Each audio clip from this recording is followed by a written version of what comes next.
Hello everyone, welcome to this video. My name is Abhushad. In this video, we are going to see a demo on how to deploy a 4-tier application in Kubernetes. Here we are using AWS EKS, which is a managed EKS or Kubernetes service from AWS. All right. So you are seeing the application design of this 4-tier application which we are talking about. The front tier is a JNX container, and the middle tier is with Ruby on Rails, and the database tier is Redis, and the backend tier is PostgreSQL. I have given you in this representation of a physical setup. This is just want to show you how this looks like in a virtual or a physical environment. And these are connected internally using the network. All right, so this is the basic idea about the 4-tier application. And let's see the next slide, and I will show you what are the objects we are going to create inside the Kubernetes for this 4-tier application. All right, now in this architecture, you can see that there are 8 objects. When I say 8 objects, these are the boxes. The boxes represent objects. So if you count it, this is 8. These are 8 objects. 1, 2, 3, 4, 5, 6, 7, 8. All right. 4 of these small boxes represent services. 3 of them are cluster IP service. So these 3 in the middle are cluster IP service. And the one which is on the top is a node port, which is going to expose the front end UI to the node, to the worker node. So if you were following my older videos, you will know that we have a setup for one master one node setup, EK setup. And this node port is going to publish this front end UI with the port number 30001 to the node, to the worker node. All right. So we will see in details what are the objects and how it is getting created. All right. I have created a YAML file already, a deployment YAML file for this 4-tier application to reduce the length of this video. Okay. So we have seen the 3 services here, and we have four services here, and we have 4 deployments. The first deployment will be for the front-end UI, which contain an nginx base image, and the second one with Ruby on Rails base image. This is for the middle tier, and the database tier is Redis with a base image Redis, and the fourth one and the last one is our backend tier with the base image PostgreSQL. So these are the 4 deployments we have. So we have 4 deployments and 4 services. So a total of 4 objects. 8 objects we are going to create. All right. So let's go and see things in action now. So I'm going to connect to the client machine. If you're following my older videos, then you will understand what is this client machine and what is it used for. All right. So if you did not watch my old videos, go and watch my old videos, and you will understand and you will have a clear concept. All right, so let's see now if anything is running our Kubernetes. No, nothing is running. So I have created the 4-tier application deployment YAML file. Okay, so I'll just go through it and I will just show you what are the things. So if I come back to my diagram, I have shown you that this is exposing 80 port for nginx, then 4567 for middleware, and 6739 for Redis, and 5432 for PostgreSQL. 6379 for Redis, not 6378. All right, so this is the ports which we are going to expose. Okay, now let's come to this YAML file and see that there are 4 services created. This is the first service for Redis. This is for the database. 6079 is exposed. Okay, and then we have the second service, which is exposing 5432 port, and the service is cluster IP. The first one is also cluster IP, and this is for the backend DB, which is a PostgreSQL. And the third one is again service with cluster IP with port 4567.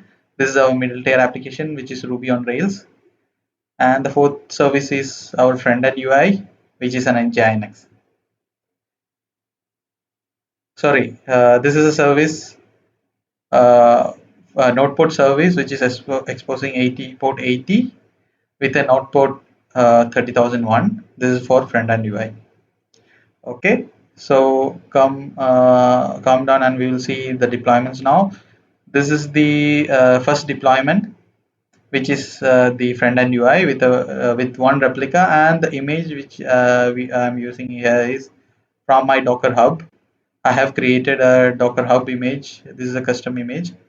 So you will see that in my Docker Hub, and it is public, and you can download and use it. All right. So the most important thing in the deployment is the image. So this image, all the images are there in my Docker Hub. All right. The second service or the deployment, second deployment is Redis. Again, it has got an image which is my Docker Hub image. The third deployment is the backend DB. It is which is for the Postgres. Again, you will find a image in my Docker Hub for that. And the fourth one is the middleware, which is the Ruby on Rails container. This is also taking an image from my Docker Hub. All right, so this is basically the Docker file. I mean the YAML file.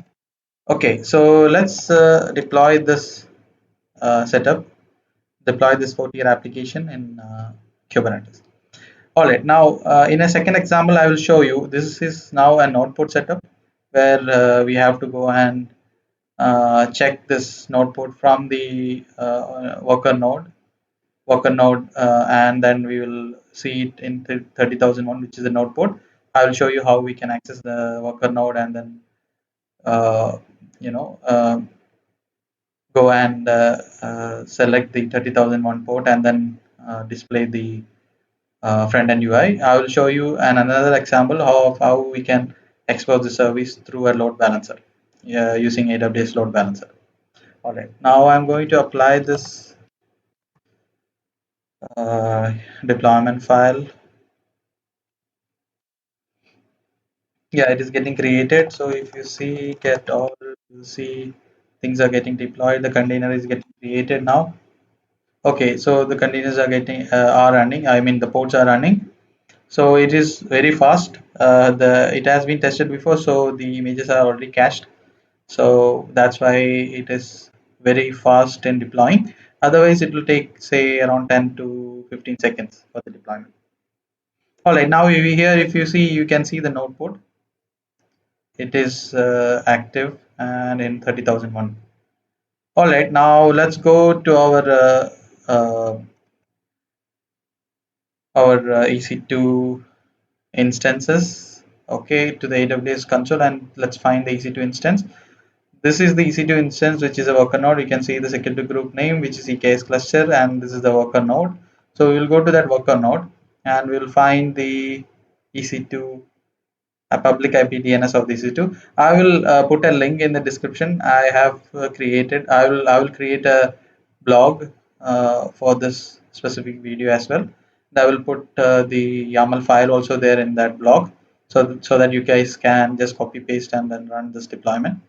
All right, now we have to copy this line from here, which is the IPv4 DNS, and then paste it in the browser, which 30,001 port. All right, so that means it is working fine.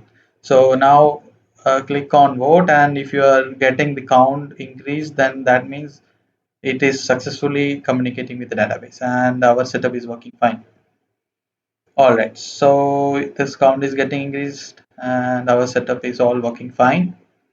So you are seeing a nice pictorial representation, or this is a chart. You can say this is number of the percentage is getting increased, and these are reflecting properly, and all our objects are working fine.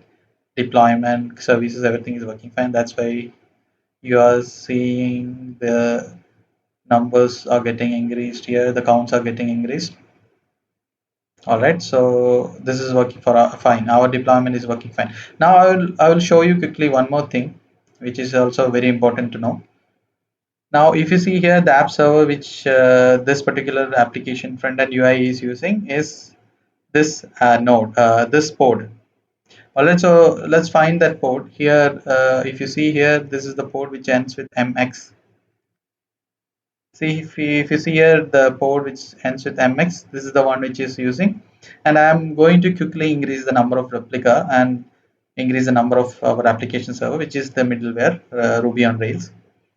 And why I want to show you this is I just want to, make you understand that we don't need any further configuration other than increasing the number of replica. So the Kubernetes have a inbuilt machine learning intelligence to attach to this port to our existing database.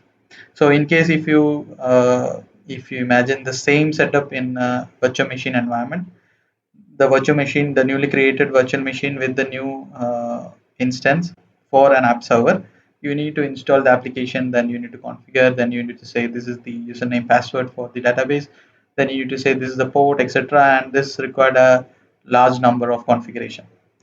Okay, it takes time, but here you are just increasing the number of replica and immediately that particular the port will start working for this front end UI. The front end UI will connect to that secondary port, and then that secondary port will automatically communicate to the database. All right, so we will see that thing in action now. Okay, let's go and edit the deployment. Kubectl edit deployment app server. And here you see the replica is 1. Now I will just increase the replica to 2.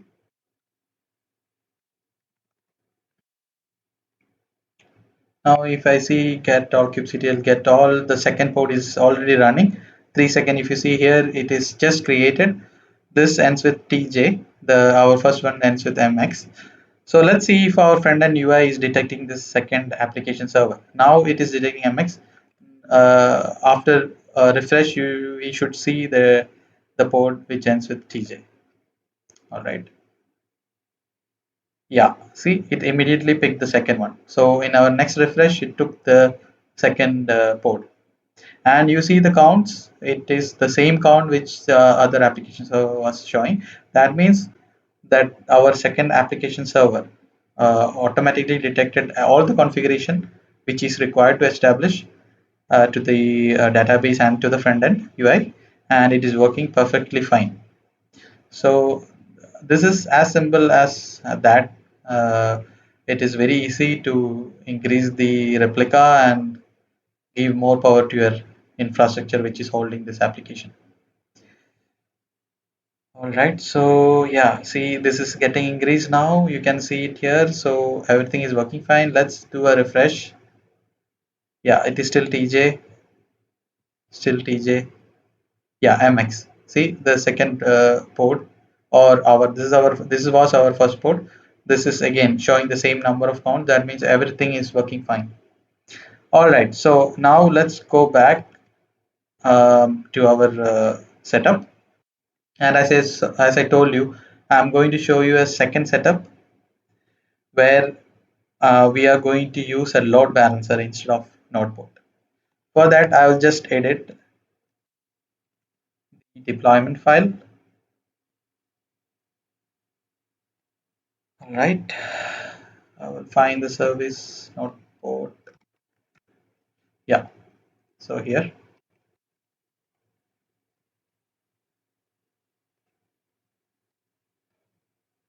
Okay, so notebook is here. Instead of notebook, I'll just edit this and say load balancer. And that's it, guys. We need to just apply this configuration and let's see if it is working fine or not. So we are applying the entire YAML file here, but don't worry about anything. It just changes only the updated file. See here, if you see this particular line, it is a configured and the others are all unchanged. Okay, now let's see kubectl get svc. So now instead of node port, we are getting a load balancer DNS name here. That means if I go back here and if I go down and see the load balancer, something is getting created here for sure. Yes, this is getting created. And I have shown you in my previous video that this is the one which you have to see the status. So 0 1 instances in service, so it should be 1 out of 1. All right, let's wait for this to create. Let's wait for this to complete the setup.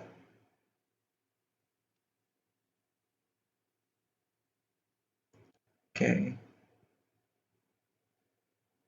it might take a bit of a time, depends upon the the capacity or the availability of that region.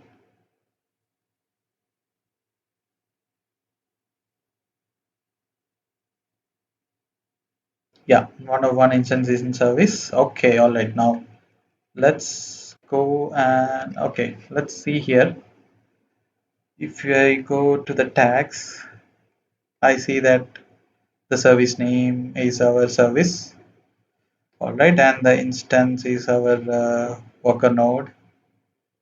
Okay, so this is working fine. I guess it is working fine. Let's copy this DNS name of load balancer and see if this is working fine or not.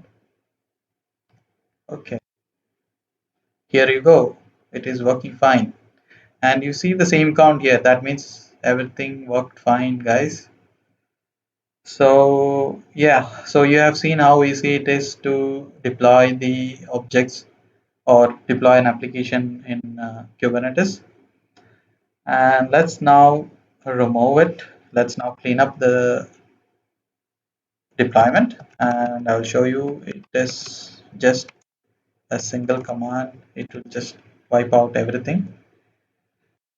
Right? Yeah. So this is getting deleted, guys, and that's it. We have come to the end of this video.